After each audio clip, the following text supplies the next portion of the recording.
আমার নবীজি জনাবে মুহাম্মদুর রাসূলুল্লাহ সাল্লাল্লাহু আলাইহি ওয়াসাল্লাম তিনি বললেন, আদর্শবান সন্তান বানাইতে গেলে পিতামাতাকেও আদর্শবান হতে হবে।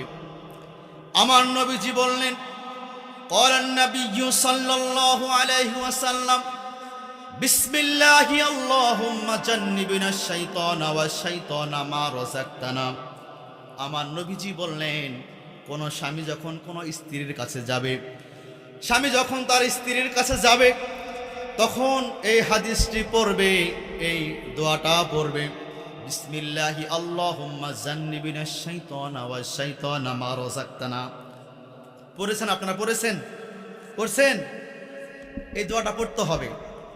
পড়লে সেখানে কোনো শয়তান আসবে না। সাহাবায়ে কেরাম আল্লাহর নবীকে বললেন, ইয়া রাসূলুল্লাহ, ইয়া হাবিবাল্লাহ, আপনি জি বললেন এই দোয়াটা পড়তে হবে, ইয়া রাসূলুল্লাহ, ইয়া হাবিবাল্লাহ, যদি কেউ না পড়ে তাহলে কি হবে আমরা জানতে চাই। আল্লাহর নবী জনাবে মুহাম্মদ সাল্লাল্লাহু আলাইহি ওয়াসাল্লাম বললেন, স্বামী যখন স্ত্রীর কাছে যাবে, স্ত্রী যখন স্বামীর কাছে আসবে, তখন বলবে, বিসমিল্লাহি আল্লাহুম্মা জান্নিবিনাশ শাইতানা ওয়াশ শাইতানা মা রাযাকতানা। যদি কোনো ব্যক্তি না পড়ে তাহলে স্বামী স্ত্রীর মাঝখানে শয়তান চলে আসবে, স্বামী স্ত্রীর মাঝখানে শয়তান চলে আসবে। আর সেখান থেকে যদি কোনো সন্তান পৃথিবীতে আগমন করে, ওই সন্তান বেনামাজি হবে, ওই সন্তান জেনাখোর হবে, ওই সন্তান খারাপ পথে অতিবাহিত বেশি বেশি চলে যাবে, খারাপ পথে যাবে। তাহলে শয়তান আসবে। আপনি আপনার স্ত্রীর মাঝে শয়তান আসছে, শয়তান। সুতরাং সন্তানকে আদর্শবান বানাইতে গেলে মা বাবাকে আদর্শবান হতে হবে। আমার প্রিয় ভাইরা, এই দোয়াটা আমরা পড়ব। আমার প্রিয় ভাইরা, আমার নবীজি বললেন, সন্তান যখন পৃথিবীতে আগমন করবে, সন্তানের ডান কানে আযান দেবে, বাম কানে ইকামত দেবেন। সন্তান ছেলে হোক অথবা মেয়ে হোক, ছেলে হোক অথবা মেয়ে হোক, ডান কানে আযান, বাম কানে ইকামত। কিন্তু আমাদের মধ্যে অনেক ভাই আছে, ছেলে সন্তান হলে বড্ড খুশি হয়ে যায়, আর মেয়ে হলে মনটা খারাপ হয়। আছে না? না এরকম আছে? ছেলে হলে গরু জবাই করে 10 গ্রাম গোস্ত খাওয়ায়, মিষ্টি খাওয়ায়। এই মেয়ে হলেই মনটা খারাপ হয়ে যায়। আচ্ছা, এখানে ছেলে সন্তান আছে কার কার? একটু হাত তুলেন দেখি। ছেলে আছে কার কার? মাশাআল্লাহ, আল্লাহ পাক কবুল করুক, আমিন। মেয়ে আছে কার কার? মেয়ে, মাশাআল্লাহ। আচ্ছা, ছেলে মেয়ে দুটাই আছে কার কার? হাত উঠান দেখি। ছেলেও আছে, মেয়েও আছে, এরকম। মাশাআল্লাহ, আল্লাহু আকবার। আমরা দোয়া করছি, যাদের ছেলে সন্তান নাই আল্লাহ পাক তাদেরকে ছেলে সন্তান দান করুক, আমিন। যাদের মেয়ে নাই আল্লাহ পাক তাদেরকে মেয়ে দান করুক, আমিন। একজন মুসল্লি প্রশ্ন করলো, হুজুর, আমার তো বয়স 80 বছর হয়েছে, আমার তো ছেলে নাই। প্রতিবার আল্লাহর কাছে বলি, আল্লাহ আমাকে ছেলে সন্তান দেন। এই বলতে বলতে আমার 7টা মেয়ে হয়েছে। কয়টা মেয়ে? এইবার ছেলে হবে, আর একটা নিল, মেয়ে হলো। আল্লাহ আর একটা ছেলে দেন, আবার সন্তান নিল, আবার মেয়ে। বলতে বলতে 7টা মেয়ে হয়েছে। হুজুর, বয়স এখন 80 বছর হয়ে গেছে, আর কি হবে? আমার প্রিয় ভাইরা, আমি বললাম দোয়া করেন, আর আল্লাহ রব্বুল আলামিনের কাছে দোয়া করেন, চেষ্টা করেন। দেওয়ার মালিককে আল্লাহ। 80 বছর সন্তান হয় না? হয়। আল্লাহ পাক যদি দান করেন হয়ে যাবে ইনশাআল্লাহ। আমার প্রিয় ভাইরা, ডান কানে আযান, বাম কানে ইকামত দিবেন। অনেক সময় আমরা দেখি সন্তান হয়ে গেলে মুয়াজ্জিন সাহেবকে খুঁজি, ইমাম সাহেবকে খুঁজি, আসে না নাই। আপনি বাবা হয়েছেন, আপনি আপনার সন্তানের ডান কানে আযান, বাম কানে ইকামত আপনিই দিবেন।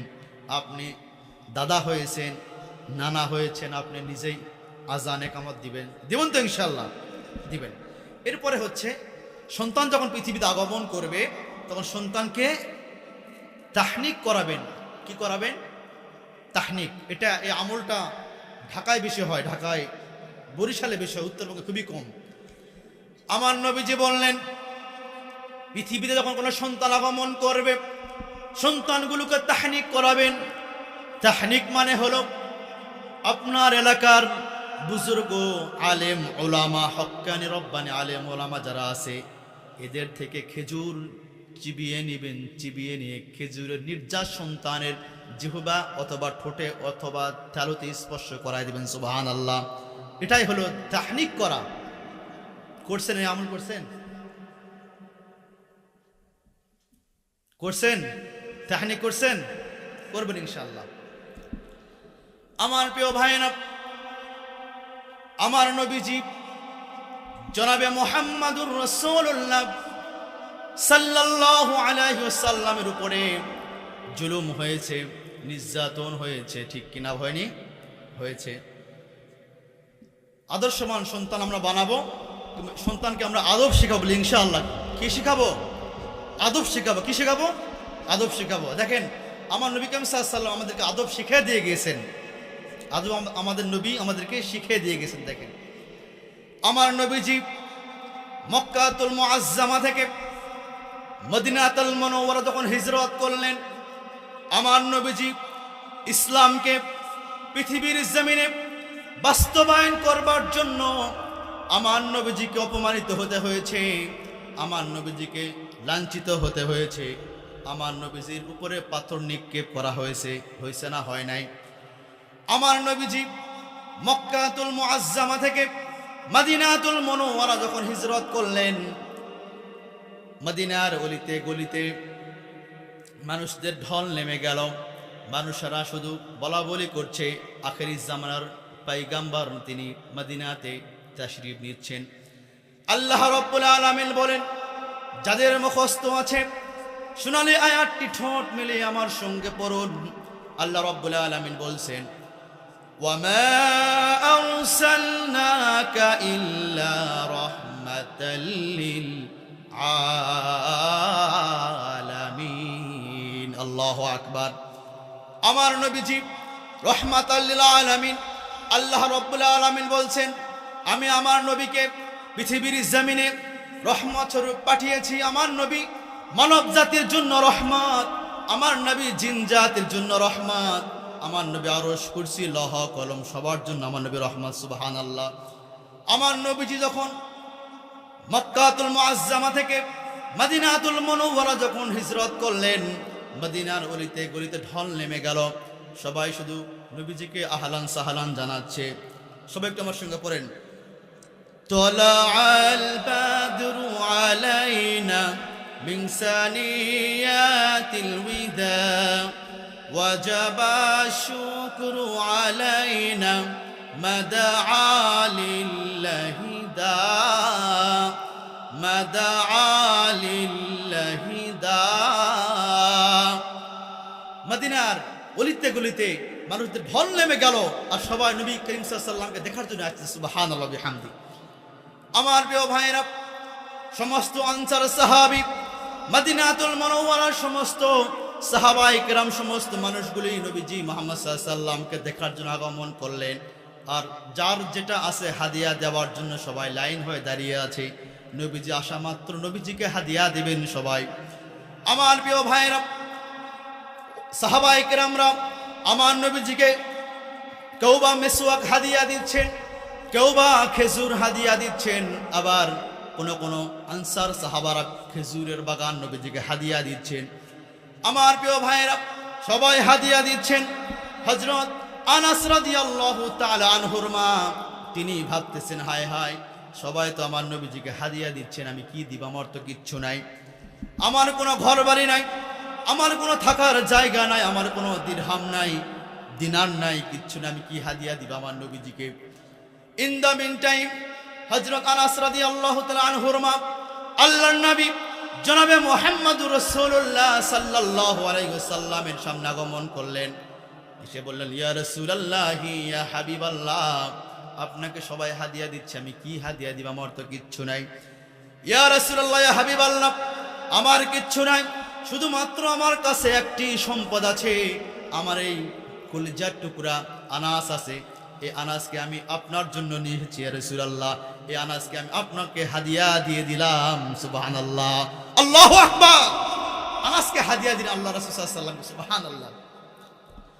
আনাস রাদিয়াল্লাহু আনহুর মা আল্লাহ রাসূল সাল্লাল্লাহু আলাইহি ওয়াসাল্লামকে বললেন, ইয়া রাসূলুল্লাহ, ইয়া হাবিবাল্লাহ, আমার আনাসের ছোট্ট মানুষ, 10 বছর বয়স আনাস রাদিয়াল্লাহু তাআলা আনহুর। আমার আনাস ছোট্ট মানুষ, হয়তো বা সে আপনার বড় কোনো খেদমত করতে পারবে না। ইয়া রাসূলুল্লাহ, হাবিবাল্লাহ, ইয়া রাসূলুল্লাহ, আপনি যখন ওযু করবেন আপনার ওযুর পানি আমার আনাস, আমার সন্তান এগিয়ে দিবে। ইয়া রাসূলুল্লাহ, হাবিবাল্লাহ, আপনার মিসওয়াকটা আমার আনাস এগিয়ে দিবে।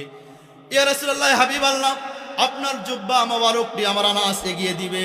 ইয়া রাসূলুল্লাহ, হাবিবাল্লাহ, আপনি যখন যুদ্ধের ময়দানে যাবেন আপনার দিকে যখন কেউ বল্লম নিক্ষেপ করবে আমার আনাসকে আপনি ওই বল্লমের সামনে ধরবেন। বল্লম এসে আমার আনাসের বুক ভেদ করে ওই পার হয়ে যাবে। এরপরে ইয়া রাসূলুল্লাহ, হাবিবাল্লাহ, আপনার শরীর মোবারকে একটু যেন আঘাত যেন না আসে। ইয়া রাসূলুল্লাহ, ইয়া হাবিবাল্লাহ, আপনার দিকে যখন কেউ তীর নিক্ষেপ করবে ওই তীরের সামনে আমার আনাসকে আপনি ধরবেন। ওই তীর এসে আমার আনাসের কলিজা ভেদ করে যাবে। এরপর ইয়া রাসূলুল্লাহ, ইয়া হাবিবাল্লাহ, আপনার শরীর মোবারক যেন কোনো আঘাত যেন না আসে। আল্লাহু আকবার। আল্লাহ রাসূল সাল্লাল্লাহু আলাইহি ওয়াসাল্লাম কত ভালোবেসেছেন। সাহাবায়ে কেরামরা, আনসার সাহাবীরা, আমরা কি ভালোবাসতে পারি না? এরপরও আমরা চেষ্টা করি, ঠিক কি না? আমার প্রিয় ভাইরা, আনাস রাদিয়াল্লাহু তাআলা আনহুর মা আনাসকে আল্লাহ রাসূলের কাছে হাদিয়া দিলেন। আমার প্রিয় ভাইরা, আল্লাহ রাসূল সাল্লাল্লাহু আলাইহি ওয়াসাল্লামের কাছে আনাস রাদিয়াল্লাহু তাআলা আনহু 10 বছর খাদেম ছিলেন। কয় বছর? 10 বছর খাদেম। আনাস রাদিয়াল্লাহু তাআলা আনহু তিনি ছোট্ট সাহাবী। তিনি যখন আমার নবীজি আনাস রাদিয়াল্লাহু তাআলা আনহুকে নিয়ে তার হুজরাখানায় যখন চলে গেলেন, কিছুদিন পরে আল্লাহ রাসূল সাল্লাল্লাহু আলাইহি ওয়াসাল্লাম আনাস রাদিয়াল্লাহু তাআলা আনহুকে বললেন, আনাস, যাও তো আমার জুব্বাটা নিয়ে আসো। আজকে তো জুমার দিন, আমার জুব্বাটা নিয়ে আসো, আমি জুব্বা পরে মসজিদে যাব খুতবা দেওয়ার জন্য। আনাস রাদিয়াল্লাহু তাআলা আনহু, সে তো ছোট্ট, বয়স কম, দেখলেন মদিনার অলিতে গলিতে ছোট্ট বাচ্চারা খেলা করছে। আনাস রাদিয়াল্লাহু তাআলা আনহু ছোট্ট বাচ্চাদের খেলা দেখে সেও খেলা দেখতেছে। সুবহানাল্লাহ, ছোট্ট বাচ্চারা খেলতেছে ওই খেলা আনাস রাদিয়াল্লাহু তাআলা আনহু সেও দেখতেছে। সুবহানাল্লাহ। অনেক সময় অতিক্রম হয়ে গেল। আল্লাহ রাসূল সাল্লাল্লাহু আলাইহি সাল্লাম ভাবতেছেন আনাস এখনো আসে না কেন? আল্লাহ রাসূল ভাবলেন হয়তো আনাস ভুলে গিয়েছে, ছোট্ট ভুলে গেছে হয়তো। আমার নবীজি কি করলেন? হুজরা থেকে বের হলেন জুব্বা নেওয়ার জন্য। আল্লাহ রাসূল জনাবে মুহাম্মদুর রাসূলুল্লাহ সাল্লাল্লাহু আলাইহি ওয়াসাল্লাম যখন বের হলেন, কিছু পথ অতিক্রম করার পর দেখতে পেলেন আনাস রাদিয়াল্লাহু তাআলা আনহু মদিনা মুনাওয়ারা ছোট্ট বাচ্চারা খেলাধুলা করতেছে, দেখতেছে। আমার নবীজি আনাস রাদিয়াল্লাহু তাআলা আনহুর পাশে দাঁড়িয়ে গেলেন। দাঁড়িয়ে যাওয়ার পরে আল্লাহ রাসূল সাল্লাল্লাহু আলাইহি সাল্লাম কিছু বললেন না। আল্লাহ রাসূল সাল্লাল্লাহু আলাইহি সাল্লাম তিনিও একটু খেলা দেখলেন। সুবহানাল্লাহ। খেলা দেখার পরে আল্লাহ রাসূলকে যখনই আনাস রাদিয়াল্লাহু তাআলা আনহু যখনই আল্লাহ রাসূলকে দেখতে পেলেন তখনই চমকে উঠলেন। সুবহানাল্লাহ। আনাস রাদিয়াল্লাহু তাআলা আনহু তার কিতাবের মধ্যে বলেছেন যে যখনই আমি আল্লাহ রাসূলকে দেখেছি তখনই আমি আমার ভিতরে এত আতঙ্ক শুরু হয়েছে, আমার কলিজা আর আমার বুকের ভিতরে আর নাই, বের হয়ে গেছে একদম, খুব ভয় পাইছি আমি। হযরত আনাস রাদিয়াল্লাহু তাআলা আনহু তিনি বলেন যখনই আমি আল্লাহ রাসূল সাল্লাল্লাহু আলাইহি সাল্লামকে দেখলাম আমি খুব ভয় পেয়ে গেলাম। আর আল্লাহ রাসূল আমাকে দেখে একটি মুচকি হাসি দিলেন, তাবাসসুম হাসি দিলেন। সুবহানাল্লাহ, মুচকি হাসি দিলেন। আনাস রাদিয়াল্লাহু তাআলা আনহু বলেছেন যে আমি আল্লাহ রাসূলের 10 বছর খাদেম ছিলাম। 10 বছরের মধ্যে কোনো একটি মুহূর্তে আল্লাহ রাসূল আমাকে ভুরু কুচকি আমার দিকে আমার সঙ্গে কথা বলেনি, আমার সঙ্গে কোনো রাগ বাগ দেখাননি, সবসময় আমার সঙ্গে হাসি মুখে কথা বলেছে। সুবহানাল্লাহ।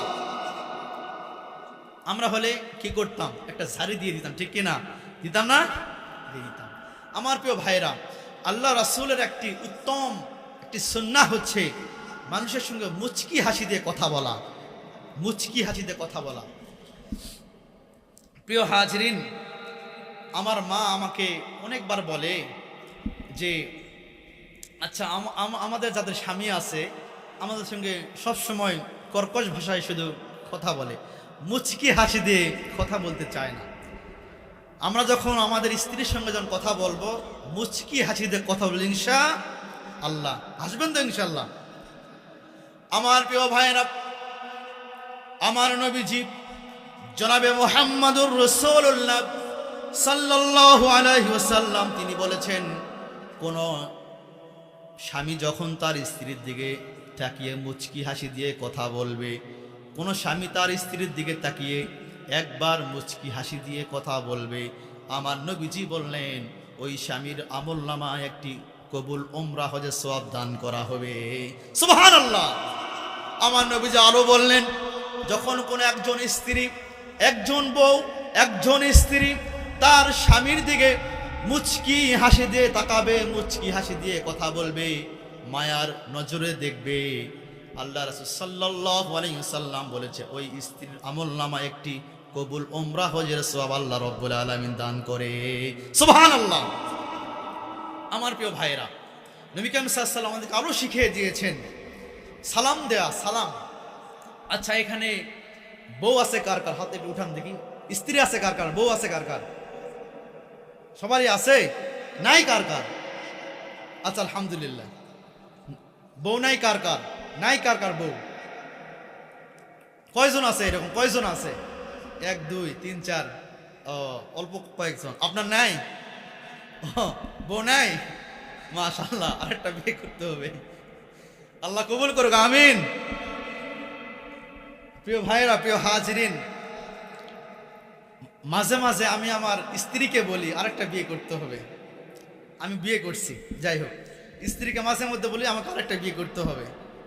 মন খারাপ করেন, আপনি বিয়ে করেন, আমি যখন মারা যাব তখন বিয়ে করেন আরেকটা, বেঁচে থাকা অবস্থা করা যাবে না।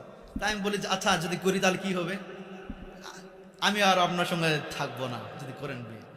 মানে মেয়ে মানুষ সব ছাড়তে পারে, সব ভাগ দিতে পারে, স্বামীর ভাগ ছাড়তে পারে, ঠিক কিনা বলেন? আমার প্রিয় ভাইয়েরা, আজকে বাড়িতে যাবেন, যাওয়ার পরে যার বাড়িতে বউ আছে, যার বাড়িতে স্ত্রী আছে, ঘরে প্রবেশ করার পূর্বে সালাম দিবেন। দিবেন তো ইনশাআল্লাহ? আল্লাহ রাসূলের আদর্শ, এবং আল্লাহ রাসূল সাল্লাল্লাহু আলাইহি ওয়াসাল্লাম তিনি নিজেও সালাম দিতেন। আপনারা দিবেন তো ইনশাআল্লাহ? আচ্ছা, এখানে এমন কোন ব্যক্তি আছেন যে প্রতিদিন তার স্ত্রীকে একবার হলো সালাম দেন? কেউ আছেন? কেউ নাই? কেউই নাই? আছেন? নারে তাকবীর, লিল্লাহে তাকবীর। আল কোরআনের আলো, কোরআন সুন্নাহ যেখানে, লিল্লাহে তাকবীর। মাশাআল্লাহ, উনি তো যুবক মানুষ, এখনো স্ত্রীকে পর্যন্ত সালাম দেয়। আপনারাও সালাম দিবেন ইনশাআল্লাহ। আজকে মাহফিল শেষ হওয়ার পরে যদি বাসায় গিয়ে স্ত্রীকে সালাম দেন, স্ত্রী এখন ভাববে হায় হায়, বিয়ে হয়ে গেল 50 বছর হলো, 60 বছর হয়ে গেল, 40 বছর হলো, একদিনও সালাম দেয়নি আমার, আজকে মধ্যরাতে হুট করে সালাম দিল, কি হয়েছে আজকে? কিছু খায় আসছে নাকি? বলবে কি বলবে না?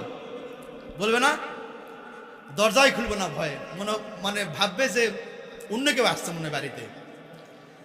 আমার প্রিয় ভাইয়েরা, আয়েশা সিদ্দিকা থেকে হাদিস বর্ণনা, আমার নবীজি জনাবে মুহাম্মদুর রাসূলুল্লাহ সাল্লাল্লাহু আলাইহি ওয়াসাল্লাম তিনি বর্ণনা, আয়েশা সিদ্দিকা রাদিয়াল্লাহু আনহা তিনি বর্ণনা করেন, তিনি বলেন আমার স্বামী আমার নবীজি যখন ঘরে আসতেন, আসার পূর্বে আমাকে সালাম দিতেন। সুবহানাল্লাহ। আমি আয়েশা সিদ্দিকা প্রতিবার ভাবতাম এইবার আমি আমার স্বামীকে, এইবার আমি আমার নবীকে আগে সালাম দেব। এই সালাম দেওয়ার জন্য আয়েশা সিদ্দিকা রাদিয়াল্লাহু আনহা তিনি দরজার পাশে লুকিয়ে থাকতেন। সুবহানাল্লাহ। লুকিয়ে থাকতেন, দরজা খোলার সঙ্গে সঙ্গে সালাম দিতেন। সুবহানাল্লাহ। আয়েশা সিদ্দিকা রাদিয়াল্লাহু আনহা তিনি হাদিস বর্ণনা করেন, তিনি বলেন জীবনে আমি কোনোদিনও আমি আমার স্বামীকে, আমি আমার নবীকে আগে সালাম দিতে পারি নাই। সুবহানাল্লাহ বলেন। এটা হলো নবীজির আদর্শ। নবীজির কি আদর্শ? আদর্শ নবী। যদি কেউ আদর্শবান স্বামী হতে চায়, আমার নবীজিকে ফলো করতে হবে। যদি কেউ আদর্শবান বাবা হতে চায় আমার নবীকে ফলো করতে হবে। যদি কেউ আদর্শবান নেতা হতে চায় আমার নবীকে ফলো করতে হবে। ঠিক কিনা বলেন? আমার নবীকে ফলো করতে হবে। আমার প্রিয় ভাইয়েরা, আল্লাহর নবী জনাবে মুহাম্মাদুর রাসূলুল্লাহ সাল্লাল্লাহু আলাইহি ওয়াসাল্লাম তিনি তার মেয়েদেরকে সালাম শিখিয়ে দিয়েছেন। আদর্শবান সন্তান বানাইতে গেলে সালাম এর শিক্ষা দেওয়া দরকার আছে না নাই?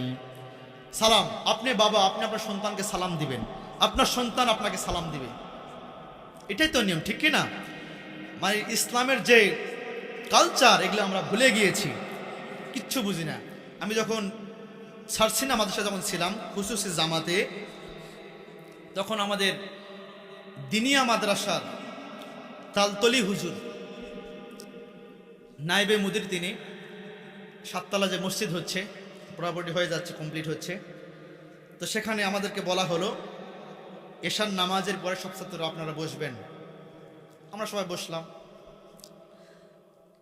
তো হুজুর আমাদেরকে বলতেছেন যে আজকে আমার মনটা খুব খারাপ। তো এখন অনেক ছাত্ররা বললেন, হুজুর আপনার মন কেন খারাপ একটু বলেন, আমরা একটু জানতে চাই, মন আপনার খারাপ কেন খারাপ? তো হুজুর বললেন, সারসিনা মাদ্রাসা দিনিয়া মাদ্রাসার সিঁড়ি হচ্ছে দুইটা সিঁড়ি, এক সাইড দিয়ে উঠতে হবে, এক সাইডতে নামতে হবে। তো হুজুর বললেন, আমি আজকে সিঁড়িতে 6 তলায় ওঠার সময় দেখলাম সব ছোট্ট ছোট্ট ছাত্ররা বড় ছাত্রদেরকে সালাম দিচ্ছে, কিন্তু একটাও বড় ছাত্র ছোট ছাত্রকে সালাম দেয় নাই। এই জন্য আমার মনটা খারাপ। আল্লাহু আকবার। মানে ছোট ছাত্ররা বড়দেরকে সালাম দিচ্ছে, কিন্তু বড় যারা ছাত্র আছে এরা ছোটদেরকে সালাম দেয়নি, দিচ্ছে না। এটা তো ইসলাম নয়। আল্লাহ রাসূল তো এই আদর্শ আমাদেরকে শিখাই নাই। সালাম তো সবার জন্য। ঠিক কিনা বলেন? সবাই সবাইকে সালাম দিবে। আমাদের মধ্যে অনেক ব্যক্তি আছে এরা মনে করেন যে আমি তো বড়, আমি তো সব, আমি কেন তাকে সালাম দেব, সে আমাকে আগে সালাম দেবে। আছে না এরকম? আছে না? এটা করা যাবে না। সালাম সবার জন্য। ঠিক কিনা বলেন? আমার প্রিয় ভাইয়েরা, আমার নবীজি জনাবে মুহাম্মাদুর রাসূলুল্লাহ সাল্লাল্লাহু আলাইহি ওয়াসাল্লাম ভাইয়ের দেখা হয়ে গেল। দুই ভাই একই সঙ্গে সালাম দিল, একই সঙ্গে মুসাফা করলো, একই সঙ্গে আলিঙ্গন করলো। এখন সাহাবায়ে কেরামদেরকে বললেন, আল্লাহর নবী তো বলেছেন যে আগে সালাম দিবে সে আগে জান্নাতে যাবে, যে আগে মুসাফা করবে সে আগে জান্নাতে যাবে, যে আগে আলিঙ্গন করবে সে আগে জান্নাতে যাবে। দুই ভাই একই সঙ্গে সালাম, একই সঙ্গে মুসাফা, একই সঙ্গে আলিঙ্গন করেছে, আগে কে জান্নাতে যাবে? ঠিক কিনা? আগে কে জান্নাতে যাবে? আমার নবীজিকে প্রশ্ন করা হলো, ইয়া রাসূলুল্লাহ, ইয়া হাবিবাল্লাহ, আপনি বলেছেন যে আগে সালাম দিবে, যে আগে আলিঙ্গন করবে, মুসাফা করবে সে আগে জান্নাতে যাবে। দুই ভাই একই সঙ্গে সালাম, একই সঙ্গে আলিঙ্গন, একই সঙ্গে মুসাফা, কে আগে জান্নাতে যাবে জানতে চাই। আমার নবীজি বললেন, তিনি রহমাতাল লিল আলামিন। কি বললেন? আমার নবীজি বললেন, আমার সাহাবা আজমাইন তোমরা শোনো, যেহেতু দুই ভাই একই সঙ্গে সালাম দিয়েছে, যেহেতু দুই ভাই একই সঙ্গে আলিঙ্গন করেছে, একই সঙ্গে মুসাফা করেছে, সুতরাং দুই ভাই একই সঙ্গে জান্নাতে যাবে। সুবহানাল্লাহ। আমার প্রিয় ভাইরা, আমাদের মধ্যে অনেক দ্বন্দ্ব আছে, ভাই ভাইয়ের মধ্যে দ্বন্দ্ব আছে না নাই? এই পাড়া ওই পাড়া দ্বন্দ্ব আছে না নাই? আমরা হচ্ছে মুসলমান, আমাদের দেহ হবে একটি দেহ। ঠিক কিনা? ভাই ভাইয়ের মধ্যে দ্বন্দ্ব, বোনে বোনের মধ্যে দ্বন্দ্ব, এগুলো করা যাবে না। আল্লাহ রাব্বুল আলামিন আমাদেরকে হেফাজত করুন, বলে আমিন। যত শীতের রাত, কোন রাত আপনারা সেই সন্ধ্যা থেকে বসে আছেন, আল্লাহ পাক আমাদের মাহফিলকে কবুল আর মঞ্জুর বলি আমিন, আল্লাহুম্মা আমিন। আমার প্রিয় ভাইয়েরা, আমার নবীজি জনাবে মুহাম্মাদুর রাসূলুল্লাহ সাল্লাল্লাহু আলাইহি ওয়াসাল্লাম তিনি বললেন, সন্তানদেরকে আদর্শবান বানাইতে হলে সন্তানদেরকে আগে বিবাহ দিতে হবে। বয়স হয়ে গেলেই বিয়ে দেওয়া লাগবে। ছেলের বয়স 35 আর মেয়ের বয়স 28, এখনো বিয়ে হয় নাই। আছে না নাই? আছে না? আমরা আর অল্প কিছুক্ষণের মধ্যে শেষ করবো ইনশাআল্লাহ। অল্প কিছুক্ষণের মধ্যে আমরা শেষ করবো ইনশাআল্লাহ। ছেলের বয়স 35 আর মেয়ের বয়স 28, এখনো বিয়ে হয়নি, আছে না এরকম? আছে। আমার নবীজি বললেন, সন্তানের যখন বিয়ের বয়স হয়ে যাবে, কোনো বাবা কোনো মা যদি সন্তানকে বিয়ে না দেয়, তাহলে সন্তান যদি জিনার মধ্যে জড়িত হয়ে যায়, সন্তান যদি খারাপ, সন্তান যদি গুনাহের মধ্যে জড়িত হয়ে যায়, তাহলে সেখান থেকে 1 ভাগ গুনাহ তার মা বাবার আমল নামায় যোগ করা হয়।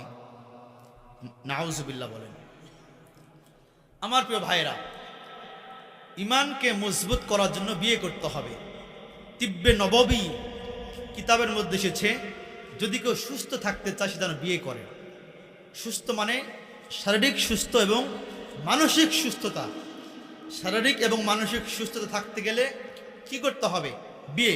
আপনাদের সন্তান যাদের বিবাহর বয়স হয়ে গেছে, বিয়ে দিয়ে দেবেন ইনশাআল্লাহ। আমার প্রিয় ভাইরা, আমার নবীজি বললেন, ইয়া মাশারুশ শাবাব মান ইসতাতা মিনকুমুল বাব। আমার নবীজি যুবক সম্প্রদায়কে বললেন, ওহে যুবক সম্প্রদায়, তোমাদের মধ্যে যাদের বিবাহ, তোমাদের মধ্যে যাদের সামর্থ্য আছে তোমরা বিয়ে করে নাও। সামর্থ্য যাদের আছে বিয়ে করে নাও। সামর্থ্য মানে হচ্ছে শারীরিক সামর্থ্য, অর্থনৈতিক সামর্থ্য, বাসস্থান থাকতে হবে, ঠিক কিনা বলেন? এরপরে বিয়ে করতে হবে। আমার প্রিয় ভাইরা, আমার নবীজি বললেন, আন-নিকাহু সুন্নতি ফামান রাগিবা আন সুন্নতি ফালাইসা মিন্নি। বিয়ে হচ্ছে আমি নবী আমার সুন্নাত। বিয়ে কি? আমি নবী আমার সুন্নাত। যে বিয়ে করবে না সে ব্যক্তি আমার দলভুক্ত নয়। বিয়ে করলে ইমানটা কি হয়? মজবুত হয়। আন-নিকাহু নিসফুল ঈমান। বিয়ে করলে ইমান মজবুত হয়। এর কারণ হচ্ছে, দেখেন, এর কারণ হচ্ছে, একটা ছেলে যখন বিয়ে করবে, প্রত্যেকটা স্বামী চায় স্ত্রীর সমস্ত ভালোবাসা আমি স্বামী আমার জন্য, ঠিক কিনা বলেন? এবং প্রত্যেকটা স্ত্রী চায় আমার স্বামীর সমস্ত ভালোবাসা আমি স্ত্রী আমার জন্য, ঠিক কিনা? আপনার স্ত্রী আপনার সঙ্গে যেভাবে হাসি মুখে কথা বলে, ভালোভাবে কথা বলে, এইরকম হাসি মুখে কথা যদি অন্য পরপুরুষের সঙ্গে কথা বলে, এটাকে আপনার সহ্য হবে? ভালো লাগবে না, সহ্য হবে না। প্রিয় ভাইয়েরা, সুতরাং সন্তানদের যখন বিবাহ হয়ে যাবে, আপনার মেয়ে আপনার ছেলে মেসেঞ্জারে অন্য পর নারী পরপুরুষের সঙ্গে কথা বলতে পারবে না। টিকটক আইডি থেকে, হোয়াটসঅ্যাপে, ইমুতে, ইনস্টাগ্রামে কারোর সঙ্গে কথা বলতে পারবে না। কারণ আপনার মেয়ের দায়িত্ব তখন তার স্বামীর হয়ে যাবে, ঠিক কিনা বলেন? সুতরাং আমার প্রিয় ভাইয়েরা, আর নিকাহু নিসফুল ঈমান, বিয়ে করলে ঈমান সহজেই পরিপূর্ণ হয়ে যায়। আমার প্রিয় ভাইয়েরা, যেহেতু অনেক রাত হয়ে যাচ্ছে,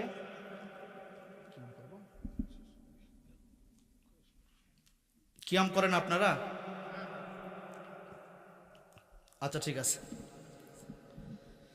আউযু বিল্লাহি মিনাশ শাইতানির রাজিম। বিসমিল্লাহির রহমানির রহিম।